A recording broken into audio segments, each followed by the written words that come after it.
ଛତିଶଗଡ଼ ଏବଂ ଆନ୍ଧ୍ରପ୍ରଦେଶର ସୀମା ମାଟି ଓଡ଼ିଶାର ଦକ୍ଷିଣ ପାର୍ଶ୍ୱରେ ଅବସ୍ଥିତ ଆଦିବାସୀ ପ୍ରାଧାନ୍ୟ ଜିଲ୍ଲା ମାଲକାନଗିରି।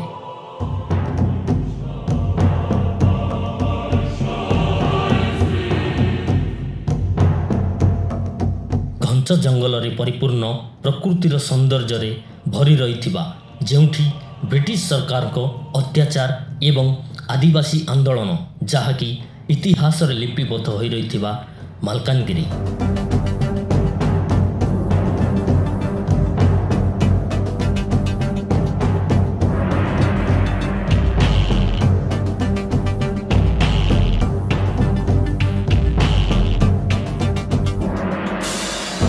ସ୍ୱାଧୀନତା ପାଇଁ ଲଢ଼େଇ କରି ପ୍ରାଣ ବଳି ଦେଇଥିବା ଜନନାୟକଙ୍କ ମଧ୍ୟରୁ ମାଲକାନଗିରି ଜିଲ୍ଲାର ବୀର ଶହୀଦ ଲକ୍ଷ୍ମଣ ନାୟକ,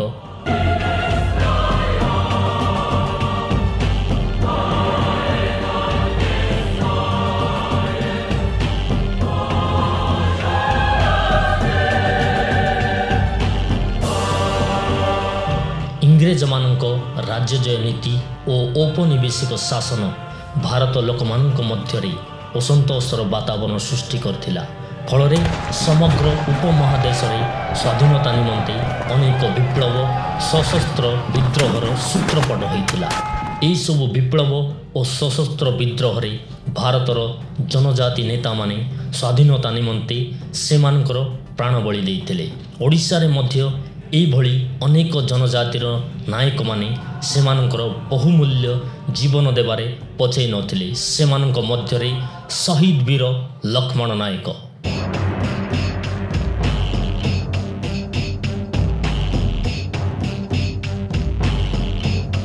ଲକ୍ଷ୍ମଣ ନାୟକ 1899 ମସିହା ନଭେମ୍ବର 22 ତାରିଖରେ ଅବିଭକ୍ତ କୋରାପୁଟ ଜିଲ୍ଲାର ଉପଖଣ୍ଡ ମାଲକାନଗିରି ତେନ୍ତୁଳିଗୁମା ଗ୍ରାମରେ ଆଦିବାସୀ ଭୂମିଆ ପରିବାରରେ ଜନ୍ମଗ୍ରହଣ କରିଥିଲେ।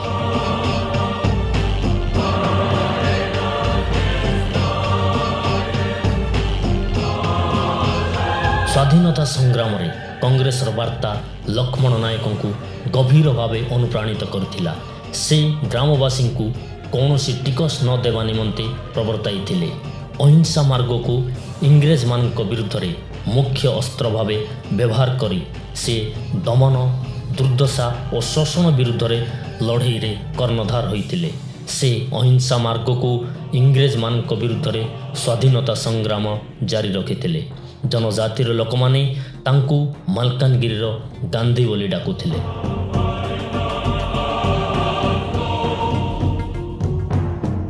ସ୍ୱାଧୀନତା ସଂଗ୍ରାମରେ କୋରାପୁଟର ଜନଜାତିମାନଙ୍କର ବିଦ୍ରୋହ ଅପ୍ରତ୍ୟାଶିତ ଭାବେ ଏକ ଜନ ଆନ୍ଦୋଳନ ସୃଷ୍ଟି କରିଥିଲା।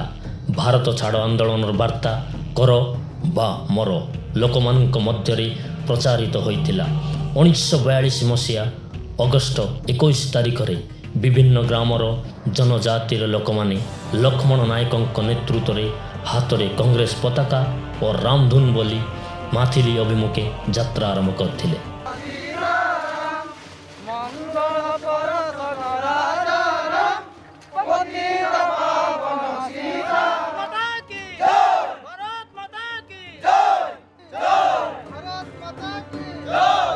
ସେମାନେ ମାଥିଲି ଥାନା ପରିସରକୁ ପଶି କଂଗ୍ରେସ ପତାକା ଉତ୍ତୋଳନ ନିମନ୍ତେ ଚେଷ୍ଟା କଲେ।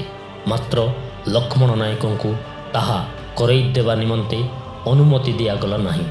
ସେଠାରେ ମାଜିଷ୍ଟ୍ରେଟ୍ ମୁଜିବର ରାହିମନ ବିଦ୍ରୋହୀମାନଙ୍କୁ ଉପରେ ଲାଠି ଚାଳନାର ଆଦେଶ ଦେଲେ। ଏହାପରେ ପୁଲିସ ଗୁଳିଚାଳନା ଆରମ୍ଭ କରିଥିଲା। ଫଳରେ 5 ଜଣ ମୃତ୍ୟୁବରଣ କରିବା ସହ 17 ଜଣ ଆହତ ହୋଇଥିଲେ।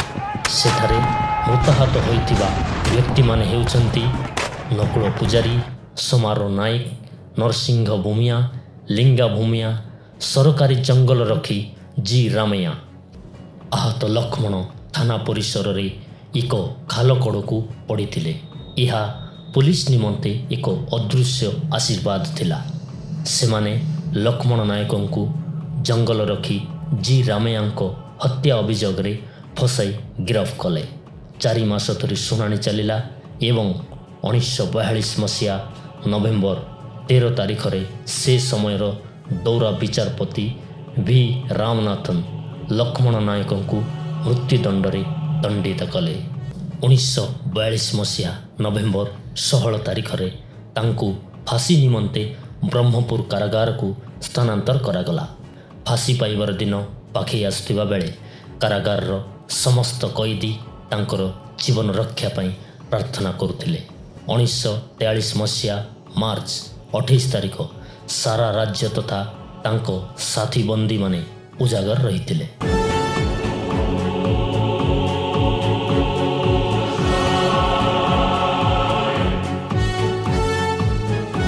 1943 ମସିହା ମାର୍ଚ୍ଚ 29 ତାରିଖ ପାହାନ୍ତିଆ 5:30 ସମୟରେ ଲକ୍ଷ୍ମଣ ନାୟକ ବୀର ଦର୍ପରେ ଫାଶୀ ଖୁଣ୍ଟରେ ଚାଲି ଚାଲି ଆସିଥିଲେ। ସେ ଉତ୍ସାହିତ ହୋଇ କହିଥିଲେ, ଯଦି ସୂର୍ଯ୍ୟ ସତ୍ୟ ଏବଂ ଚନ୍ଦ୍ର ସତ୍ୟ, ତେବେ ଏହା ମଧ୍ୟ ସତ୍ୟ ଯେ ଭାରତ ମାତା ସ୍ୱାଧୀନ ହେବ।